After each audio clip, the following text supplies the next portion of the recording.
Saat ini telah tercatat 16 peristiwa kasus pelanggaran HAM berat yang telah ditetapkan oleh Komnas HAM. LPSK telah memberikan beberapa layanan terkait dengan pemulihan bagi para korban dalam peristiwa pelanggaran HAM yang berat. Untuk itu, kita akan membahas bagaimana cara LPSK memberikan pemulihan kepada para korban dalam peristiwa pelanggaran HAM tersebut bersama Wakil Ketua LPSK, Bapak Manegir Nasution, dalam program Rumah Aman. Assalamualaikum Pak Nas.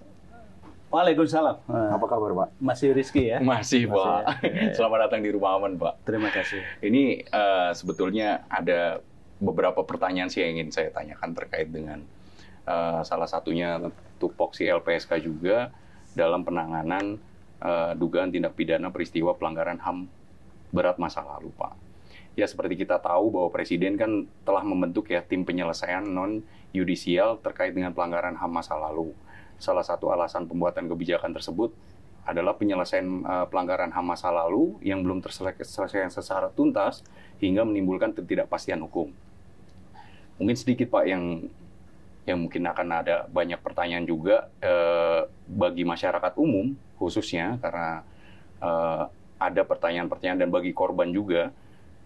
Nah, ini Pak, dalam yang tadi seperti saya sebutkan bahwa terkait dengan keputusan Presiden di RI nomor 17 tahun 2002, itu kan ada tentang pembentukan tim penyelesaian itu. Ada nggak sih Pak, misalnya kayak perannya jadi tumpang tindih?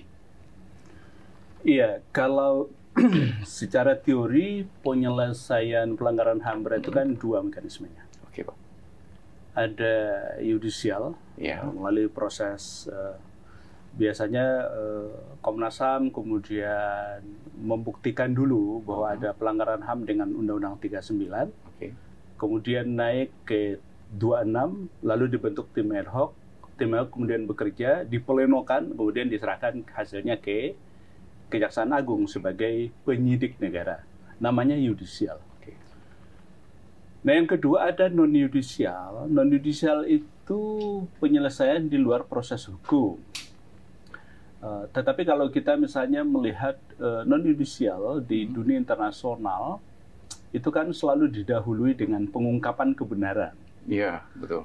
Baru kemudian ada deklarasi dari negara bahwa ada penyesalan atau ada minta maaf. Oh, permintaan maaf dari negara, siap. Kalau itu terlalu strong, biasanya disebut dengan pernyataan keprihatinan.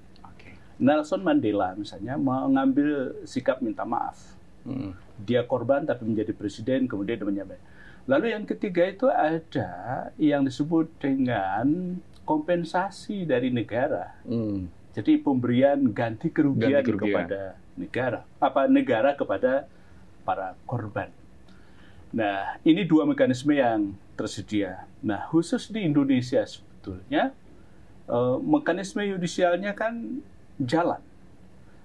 Hari ini sudah ada 16 peristiwa yang sudah diselidiki oleh Komnas HAM sebagai lembaga yang punya kewenangan untuk untuk melakukan penyelidikan apa ada pelanggaran HAM apa tidak. Pelanggaran HAM berat. Pelanggaran HAM berat. Begitu diparipurnakan, disepakati, maka disebut sebagai pelanggaran HAM berat versi Komnas HAM sebagai penyelidik. Lalu kemudian diserahkan ke Kejaksaan Agung untuk kemudian ditindaklanjuti sebagai penyidik negara. Nah, dari 16 kasus itu sebetulnya Mas Rizky, Indonesia sudah punya success story kan. Timur Timur misalnya, itu sudah melalui proses pengadilan HAM. Yang kedua Bepura misalnya di Papua. Yang ketiga Tanjung Priok. Meskipun ada catatan soal apakah keputusan pengadilan itu adil buat korban atau tidak. Nah, yang faktanya memang pelakunya semua dibebaskan. Semua pelaku dibebaskan dari 3 peristiwa itu. Ya. Tetapi sebetulnya dalam konteks tugas negara untuk menyelesaikan pelanggaran HAM melalui proses yudisial itu terpenuhi. Nah, pertanyaannya negara mau ambil tanggung jawab apa ini? Dengan 13 lagi. 13 lagi peristiwa yang juga sudah dilimpahkan oleh Komnas HAM kepada Kejaksaan Agung. Kejaksaan Agung. Nah, ini sedang berlangsung misalnya satu di antara 13 lagi itu, dan ini menjadi catatan yang keempat, itu Paniai, yang sekarang bergulir di pengadilan HAM, di pengadilan HAM ad hoc di Makassar. Makassar. Peristiwanya di Papua, tapi peristiwanya karena memang pengadilan HAM-nya ada di. Okay. Jadi untuk Indonesia, kawasan Indonesia Timur itu pengadilan HAM-nya ada di Makassar. Nah, ini sebetulnya pilihan. Nah, ternyata kemudian Presiden misalnya di sisa 2 tahun terakhir ini mengambil inisiatif baru, mengambil tanggung jawab baru untuk menyelesaikan dengan membentuk semacam tim khusus yang tugas utamanya dituangkan dalam Kepres untuk sebetulnya ada pengungkapan, ada pemulihan, dan seterusnya. Tetapi tugas tim ini kan lebih ke memberikan rekomendasi. Mereka bekerja sampai Desember. Izin Pak, kalau boleh tahu untuk tim yang dibentuk ini, anggotanya siapa saja Pak? Ya, ketuanya Pak Makarim Wibisono. Kita tahu bahwa beliau ini diplomat, sebetulnya diplomat karir yang sudah malah melintang di dunia hak asasi manusia. Saya kira beberapa kali juga rekrutmen Komnas HAM, misalnya beliau selalu menjadi, terakhir misalnya menjadi ketua pansel, begitu ya. Ada Bu Tuti di situ, Prof Tuti di situ, ada Bang Ifdal itu mantan ketua Komnas HAM. Pak Ifdal Kasim. Iya.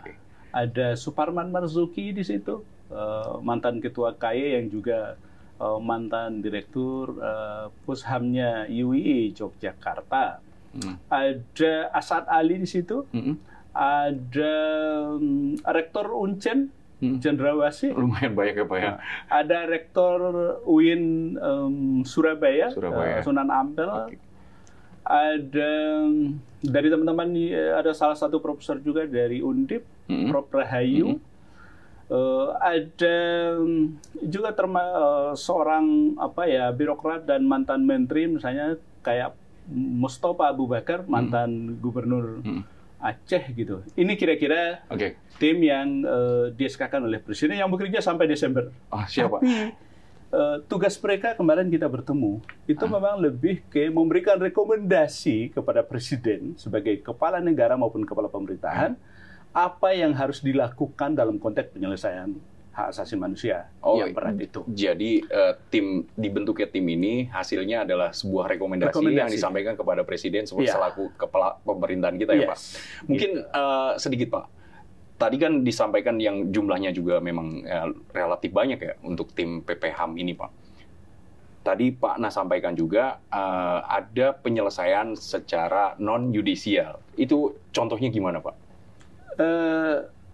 Meskipun kita tidak mesti meng-copy paste terhadap pengalaman dunia internasional, saya kira kasus Nelson Mandela misalnya Afrika Selatan salah satu yang sering dirujuk kalau kita diskusi itu, karena beliau clear sebagai korban pelanggaran HAM berat apartheid, penyintas lah ya Pak. Udah sekarang kemudian menjadi presiden. Tapi kemudian mengambil tanggung jawab negara. Dia hadir untuk menyelesaikan itu dengan minta maaf, kemudian menyantuni dengan beri kompensasi kepada korban-korban. Nah, Indonesia sebetulnya dulu pernah punya inisiatif itu dengan ada Undang-Undang KKR, Undang-Undang Komisi Kebenaran dan Rekonsiliasi. Tapi kemudian undang-undang ini kan di judicial review ke MK, dan MK membatalkan undang-undang itu. Nah, problemnya ini kan sebetulnya non-yudisial ini kan ingin membatasi hak korban untuk mendapatkan kepastian hukum. Kepastian hukum yang menjadi hak mereka itu kemudian dibatasi menjadi non-yudisial melalui rekonsiliasi. Nah, pertanyaan dasarnya, apakah pembatasan hak korban itu boleh dilakukan tanpa melalui undang-undang? Karena undang-undang kita sudah tidak ada. Kepres ini, pertanyaan hukumnya, apakah bisa membatasi hak korban? Iya, karena undang-undangnya yang memang ini ya Pak ya. Karena pembatasan hak dalam konstitusi kita hanya boleh dengan undang-undang. Iya. Pertanyaannya, undang-undangnya apa yang membatasi hak mereka untuk dapat yudisial? Ya, pertanyaan hukumnya begitu. Nah, karena itu problem hukum di Kepres itu. Satu. Salah satunya, karena itu Pak. kalau mau sebetulnya ambil inisiatif, tercepat Presiden mengeluarkan Perpu. Ya, peraturan pengganti undang-undang. Iya. Pak. Itu hak prerogatifnya Presiden yang Betul. disampaikan. Dan secara, kalau atmosfer politiknya hampir bisa disetujui. Hampir karena, bisa. Karena parlemennya begitu ya. Oke. Atau cara yang normal. Cara normal itu ya pemerintah atau DPR mengambil inisiatif mengajukan RUU KKR. Dan ini justru lahir Kepres. Oke. Nah, problem hukumnya di situ Siap. ya.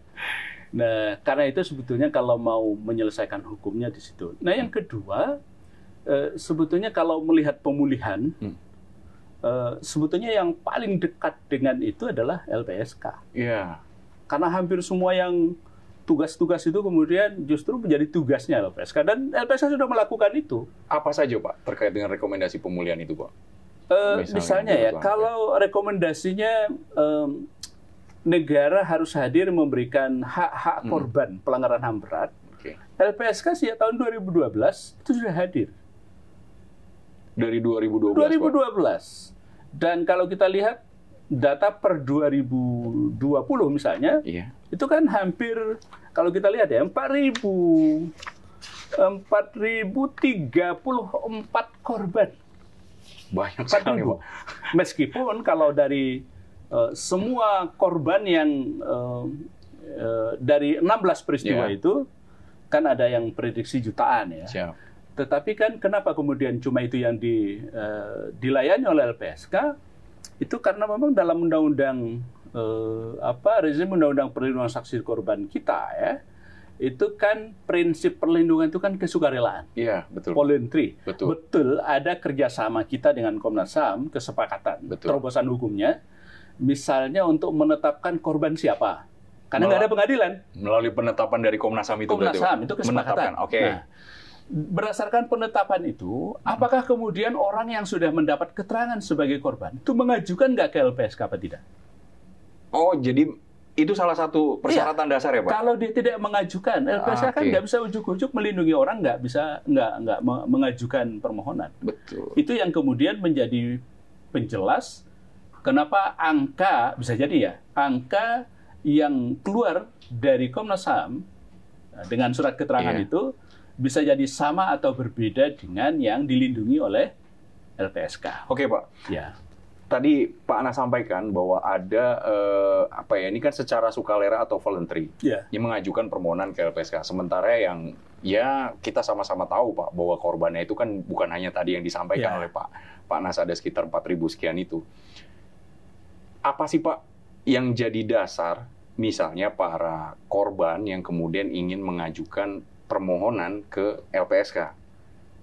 Maksud saya persyaratan dasarnya apa? Tadi kan disampaikan juga ada surat keterangan yang diterbitkan oleh Komnas HAM. Apakah itu yang sebagai dasarnya para korban ini untuk mengajukan ke LPSK? LPSK sebetulnya sudah memberi fasilitasi yang tentu negara ya, melalui LPSK dan Komnas HAM sudah membuat kesepakatan. Siap. Karena begini, kalau kita buat persyaratan lebih dari situ, ada banyak problem. Ini peristiwanya sudah sangat lama. Misalnya ya, apakah kemudian LPSK punya kemampuan untuk melihat, mungkin. men-tracking Nah, oke. dia ditahan di mana? Paling banyak peristiwa apa Pak? Paling banyak kan 65. Oh 65. 65, Ya, pasti udah sepuh ya Pak. Ada dari 16 itu yang baru dilindungi LPSK kan baru 7 peristiwa. Iya, 7 dari 16 itu. Dari 16 ya. Yang paling banyak memang 65. Nah, coba 65 itu kan rata-rata sudah 65-70 tahunan. Iya. Dan kita kan nggak mungkin bisa mengetahui dia ini sakit. Dia ini sakit ini karena peristiwa 65 itu. Okay. Maka kemudian kita, udahlah negara harus hadir, ada surat keterangan, kemudian LPSK melakukan assessment terhadap mereka, itu fokus saja. kesehatannya memerlukan apa, psikologisnya memerlukan pemulihan apa tidak. Nah, karena itu kemudian LPSK hadir. Gitu. Nah, tetapi sebetulnya Mas Rizky, ini negara berhutang kepada korban ini. Ya, walaupun nggak ada pengadilan, ya LPSK hadirlah mewakili negara. Tapi kan baru batas dua hak ya. Satu tadi. Medis, yang kedua psikologis. Itu hanya korbannya saja, Pak? Nah, kalau medis kan cuma korban dan istrinya. Istrinya pun kemudian kan kita batasi. Yang dia kawin paling lama itu tahun 79. Karena itu keyakinan kita bahwa pencabutan pelepasan tapol itu dulu ya tahun itu ya, Boy. Kalau dia kesininya, kalau ke bawah kita lihat, tapi kalau istrinya di atas 79 ke sini kan nggak bisa kita. Itu yang medis ya. Pas menikah di atas tahun 79 berarti, Pak. Yang kemudian medis, psikologis itu bisa ke anak. Tapi ada memang satu lagi psikososial. Psikososial. Nah, sebetulnya mereka punya hak loh soal ganti kerugian. Baik restitusi yang dibebankan kepada pelaku maupun kompensasi yang ganti kerugian itu dibebankan kepada negara. Itu dibayar kepada korban maupun keluarganya. Itu belum ya, Pak? Nah, khusus yang ganti kerugian ada problem hukum. Misalnya Undang-Undang 26 tahun 2000 tentang pengadilan HAM menjadi basis bagi pelanggaran HAM berat. Itu mensyaratkan yudisial. Keputusan pengadilan. Nah, pengadilannya nggak ada. Masalah Undang-Undang itu, Pak. LPSK misalnya, Undang-Undang Perlindungan Saksi Korban misalnya, itu juga mensyaratkan yudisial. Jadi mereka ini nggak bisa kita urus soal hak kompensasinya karena memang tidak ada proses pengadilannya. Bandingkan misalnya dengan korban terorisme. Ada. Pengadilannya ada ininya. Undang-Undang 518 malah ditarik mundur sampai bom Bali itu tidak perlu melalui putusan pengadilan. Lembaga ini yang keterangan korbannya dari BNPT atau Densus, lalu kemudian lembaga ini ngitung berapa layaknya kompensasi berdasarkan kategori itu. Ya, kalau meninggal berapa, kalau luka beratnya berapa, luka sedangnya berapa, luka ringannya berapa. Itu untuk korban terorisme. Korban terorisme. Pelanggaran HAM berat yang jauh lebih lama. Itu nggak ada. Berarti totally, Pak, maksudku dari semua layanan terkait tadi rekomendasi terkait dengan pemulihan, LPSK baru memberikan 2 layanan. 3 termasuk psikososial. Berarti yang pertama bantuan layanan medis, itu untuk korban langsung berarti, Pak ya. Psikologis dan psikososial. Terkait dengan layanan medis nih, Pak. Ini kan menarik begini, Pak. Karena kan peristiwa itu terjadi di tahun 65 yang sudah lalu. Sementara korban kalau kita lihat sekarang di tahun 2022 ini pasti kan usianya udah tak lagi muda, Pak. Ada keterbatasan secara fisik. Bagaimana caranya mereka mengakses atau bagaimanakah LPSK memberikan layanan medisnya kepada mereka, Pak? Sementara yang kita sama-sama tahu bahwa LPSK saat ini masih berada baru di Jakarta, walaupun ada kantor perwakilan di Jogja dan di Medan. Itu gimana, Pak Nas? Kita beruntung, Mas. Siap. LPSK berterima kasih. Beberapa peristiwa, khusus 65, itu penyintasnya punya komunitas yang relatif terorganisasi dengan baik.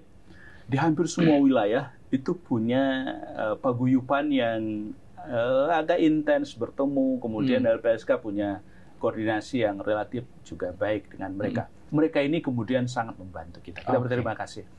Nah, yang kedua kan kita memang bekerja sama dengan rumah sakit di seluruh Indonesia sebetulnya. Di seluruh Indonesia. Meskipun misalnya ya, kita juga memahami situasi sosiokultural kita, khusus 65 misalnya.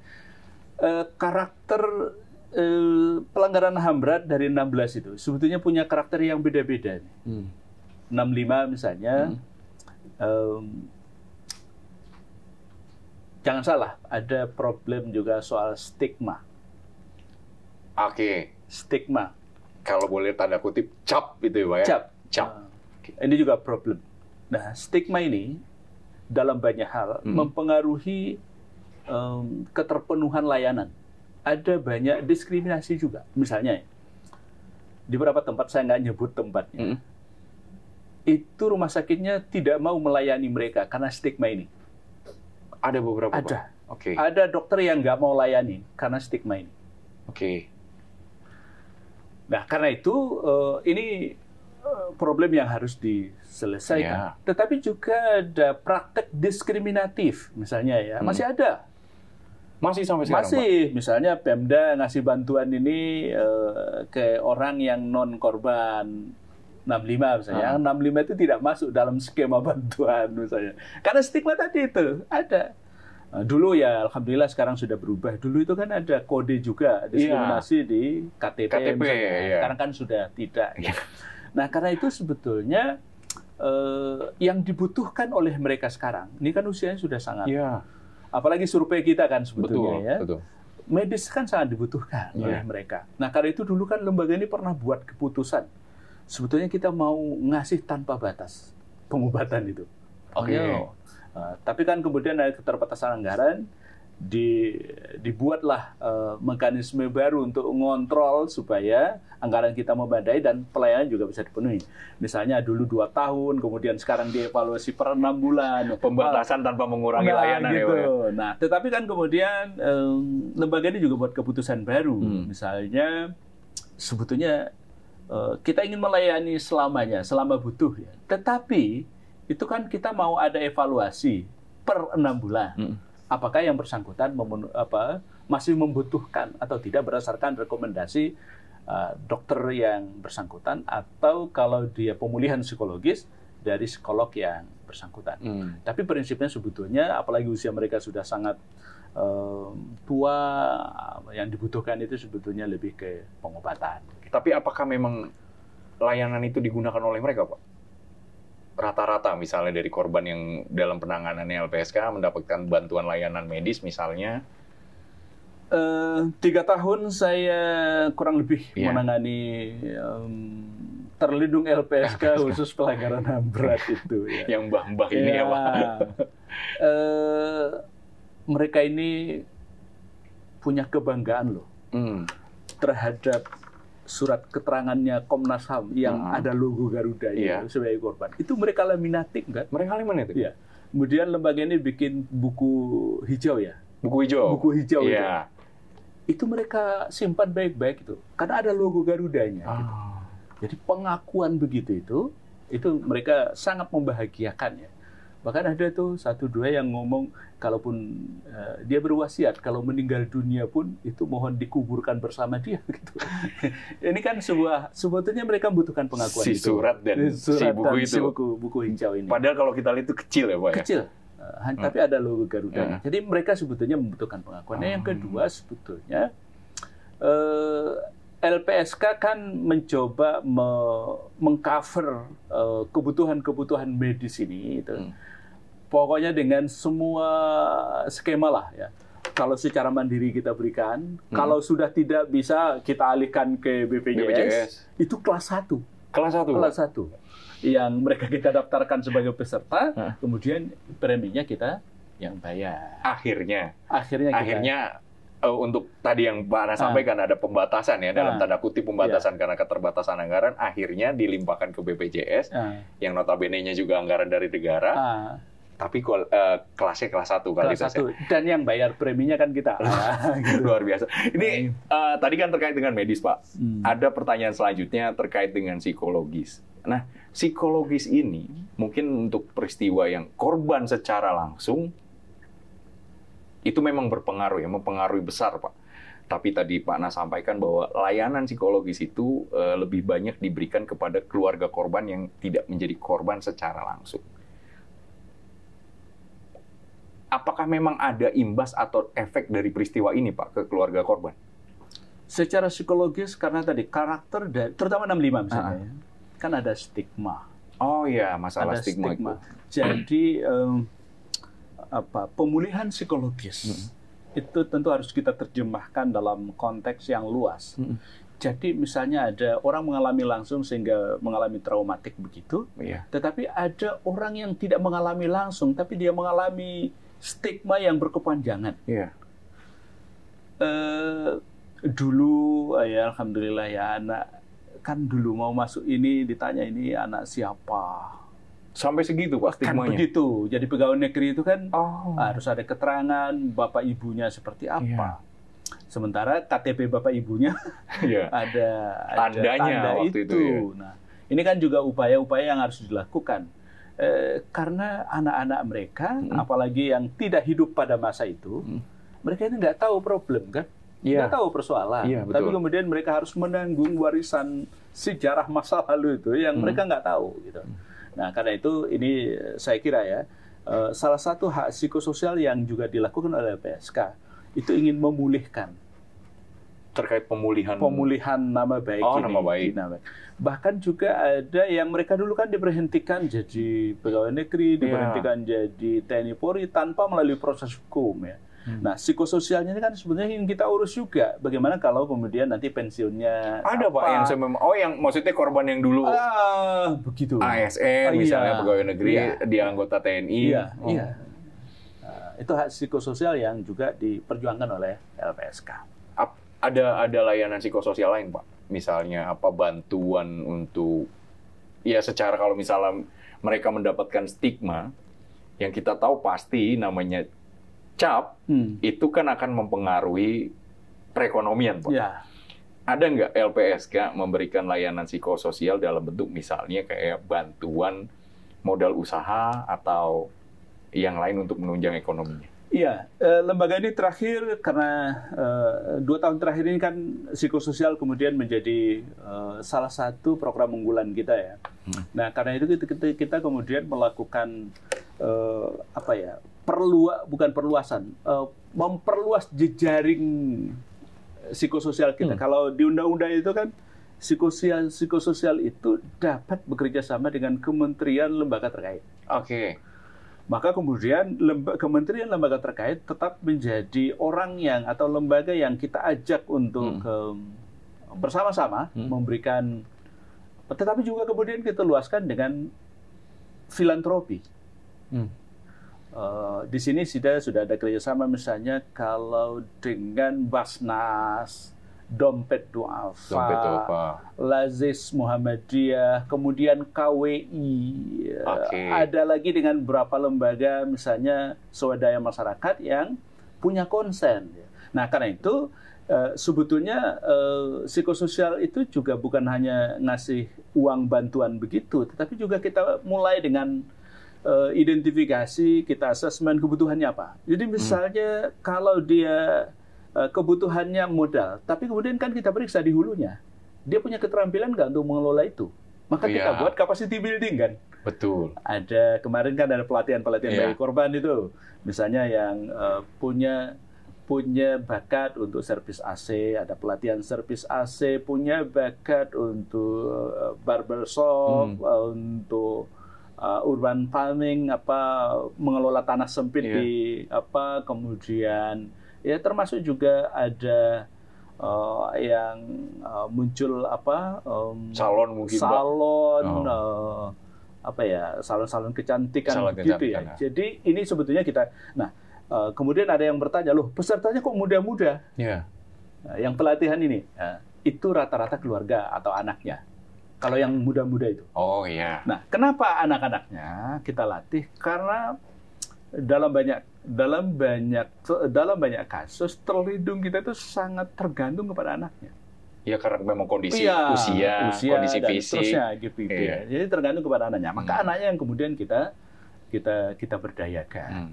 Nah, itu kira-kira beberapa program psikososial yang termasuk sebetulnya ada juga bedah rumah segala macam kan? Ada Pak? Ada.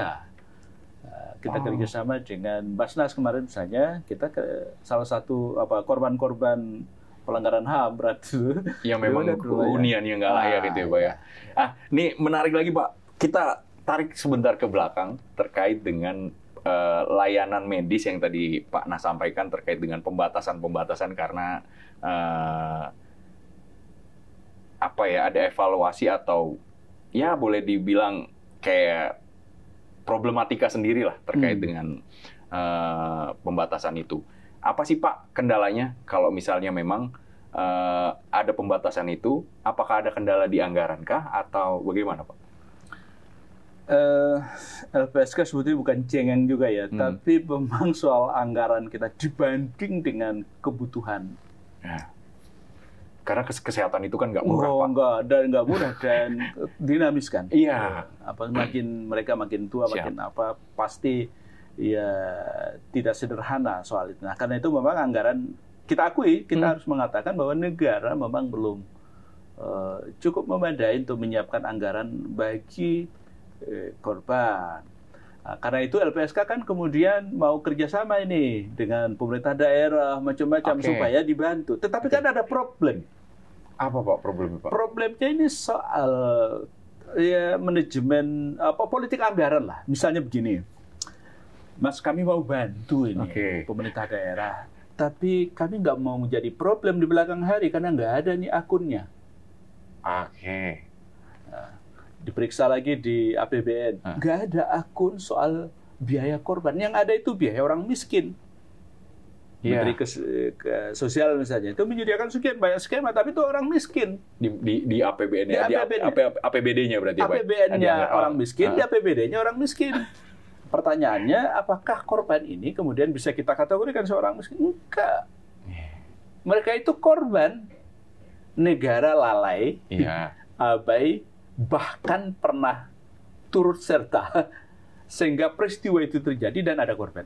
Mereka bukan miskin tapi korban. Korban. Ya, Nah karena itu kan kita mengusulkan mestinya kita ada dana korban itu, transpan yang kemudian kita usulkan di mana-mana itu. Jadi kita membayangkan di APBN itu ada akun soal biaya korban, dana abadi untuk korban. Dana abadi untuk korban. Nah, kalau ada di APBN, maka kemudian di APBD-nya akan muncul otomatis itu, Pak. Kalau nggak ada di sini alasannya karena kepala nggak mungkin nggak ada ekor, Pak, gitu. Jadi beberapa kepala daerah yang kita temukan, Mas, kami nggak mau loh di akhir jabatan kami berurusan dengan KPK karena tidak ada. Betul. Nah, karena itu sebetulnya memang harus dibenahi pada tingkat itu. Nah, yang kedua tetap harus ada sosialisasi, harus ada edukasi. Stigma yang mereka hadapi, misalnya 65 terbanyak itu kan Jawa Tengah, Jogja, bahkan kalau Sumatera itu Sumatera Barat kan. Nah, misalnya begitu ya. Coba bayangkan ada korban yang jauh dari Solo, tapi dia harus berobat ke Solo. Ya, itu Pak. Kan ke Solo. Apalagi kan kondisi fisik ya Pak. Sekali lagi kondisi fisik. Itu gimana Pak menanggulangi itu? Dan mestinya, apakah RSUD nggak ada di daerah dia? Ada. Tapi belum semua satu bahasa untuk bisa melayani mereka. Terkait dengan stigma tadi. Nah, karena itu memang sebetulnya harus ada pemulihan juga soal itu ya. Berarti itu mungkin salah satu dari kendala-kendala pemulihan itu sendiri ya Pak ya? Nah, karena itu kan kita yang bisa kita lakukan kan memberi ceriti ya. Ceriti itu misalnya begini, berobat ke sini, kalau nggak bisa sendiri boleh didampingi, yang pendampingnya ini kita biayai kan gitu ya. Kita biayai transportasinya, kalau dia waktu makan kita kasih uang makan sesuai dengan SPML kita gitu. Tetapi kan bukan itu saja sebetulnya. Ya, bukan itu saja. Misalnya kayak di salah satu daerah misalnya. Itu ada dokter yang nggak mau melayani loh. Karena kalau dia layani itu, dia terstigma juga. Terseret, terstigma. Tapi kan itu hanya perasaannya saja kan Pak? Atau memang itu yang terjadi? Sosiokulturalnya begitu. Di beberapa daerah ada yang di beberapa daerah masih ya? Misalnya ada daerah juga yang ketika kita ketemu dengan korban didemo oleh... saya pernah dengar itu Pak. Iya, pernah dengar itu Pak. Salah satu daerah lah. Untuk tidak kita sebut daerahnya. Gitu ya.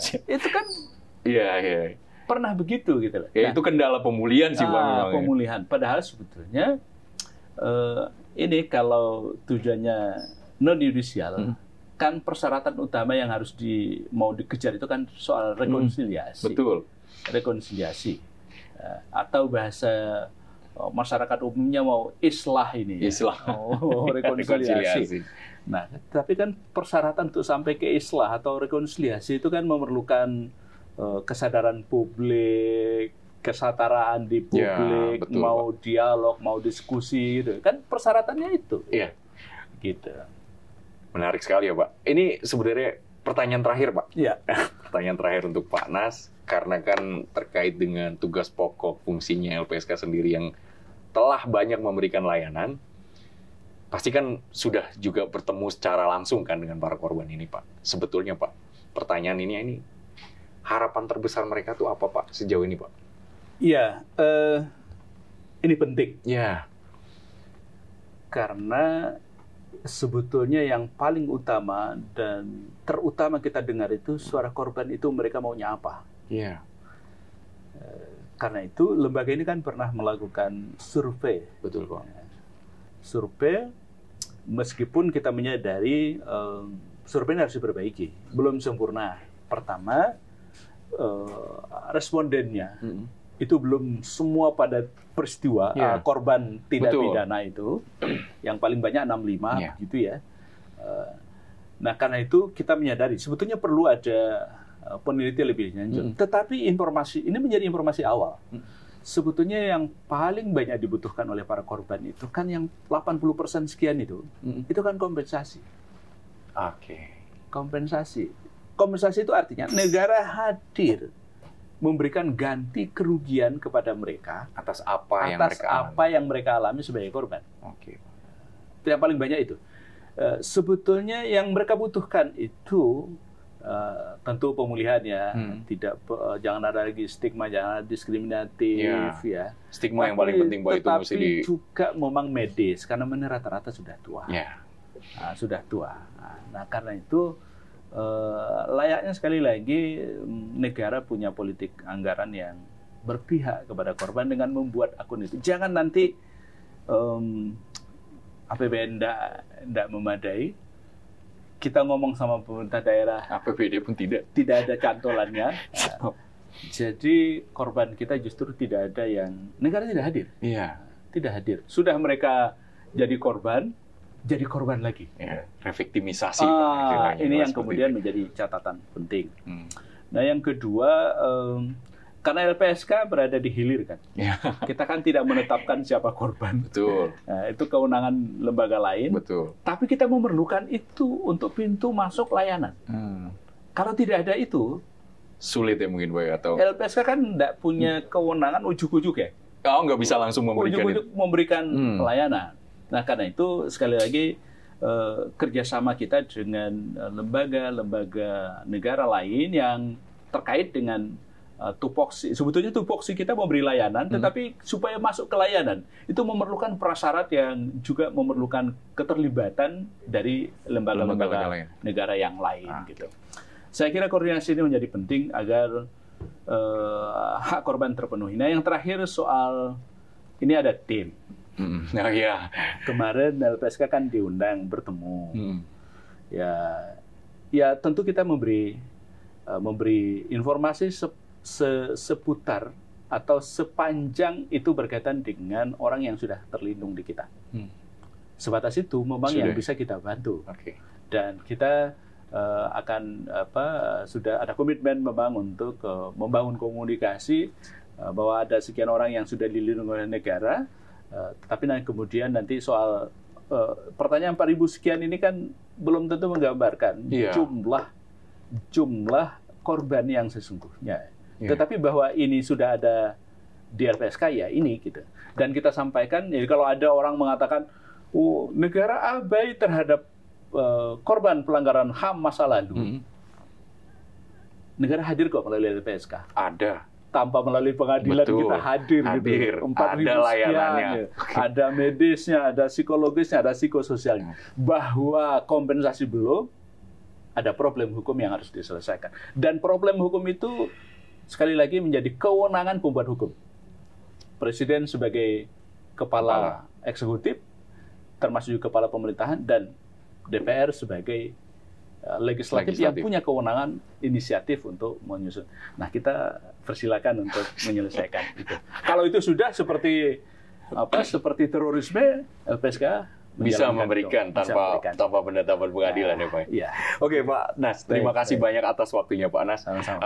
Menarik sekali perbincangan kita kali ini dan semoga ini bisa bermanfaat untuk masyarakat di luar sana, terutama para korban-korban atau penyintas dari peristiwa pelanggaran HAM yang berat Pak. Ya. Sekali lagi terima kasih Pak Nas. Sehat-sehat selalu. Baik. Assalamualaikum. Waalaikumsalam. Selamat. Ini boleh diminum? Boleh Pak.